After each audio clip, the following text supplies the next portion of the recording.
भारतीय सैन्य दलाला मानवंदना देऊन सर्व भारतीय सदैव त्यांच्या सोबतच आहेत आणि त्यांच्या अतुलनीय पराक्रमाची गाथा जनतेपर्यंत पोहोचवण्यासाठी स्वर्गीय राजीव गांधी यांच्या स्मृतिदिनानिमित्त ठाणे काँग्रेसच्या माध्यमातून जरा याद करो कुर्बानी तिरंगी पदयात्रा ठाणे शहरामध्ये काढण्यात आली। यावेळी स्वर्गीय राजीव गांधी यांच्या पुण्यतिथीनिमित्त त्यांच्या प्रतिमेला तसंच तलावपळ येथील महात्मा गांधी यांच्या पुतळ्याला पुष्पहार अर्पण करण्यात आला व उपस्थितांनी यावेळी अभिवादन करून पदयात्रेला सुरुवात केली। या प्रसंगी भारतीय तिरंगा ध्वज हातात घेऊन जय जवान जय किसान भारत माता की जय वंदे मातरम अशा देशभक्तीपर घोषणा यावेळी देण्यात आल्या।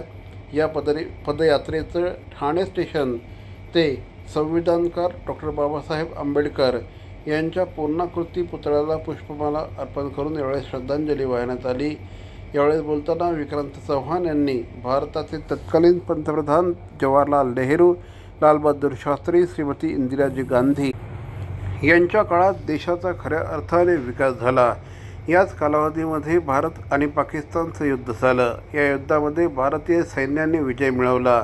विजय युद्धाच्या घटनांचा परामर्श घेतला आणि भारताने पाकिस्तानला कसं पराभूत केलं याची माहिती देखील यावेळेस त्यांनी दिली। पहलगामच्या दुर्दैवी घटनेत नाहक बळी गेलेल्या पर्यटक आणि ऑपरेशन सिंदूरच्या माध्यमातून शहीद झालेले सैनिक यांना यावेळी श्रद्धांजली अर्पण करण्यात आली।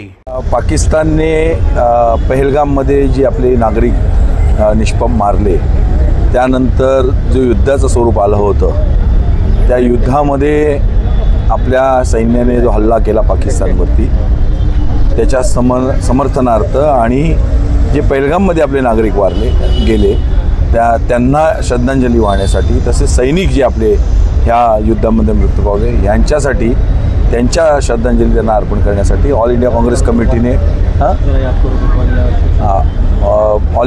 कमिटीने सर्वांना निर्देश दिले। देशभरात सर्व जिल्हा काँग्रेस कमिट्यांनी तिरंगा यात्रा काढायची आपल्या शहरातून आणि लोकांना एकत्र करून आपला देश एकसंघ राहण्यासाठी जरा याद करो कुर्बानी ह्या शीर्षकाखाली ही रॅली काढायची आहे। एका थोर पुरुषाच्या ह्याला पुतळ्याला हार घालून ही रॅली करायची आणि त्याच्याच अनुषंगाने आम्ही ही आज रॅली आयोजित केलेली आहे।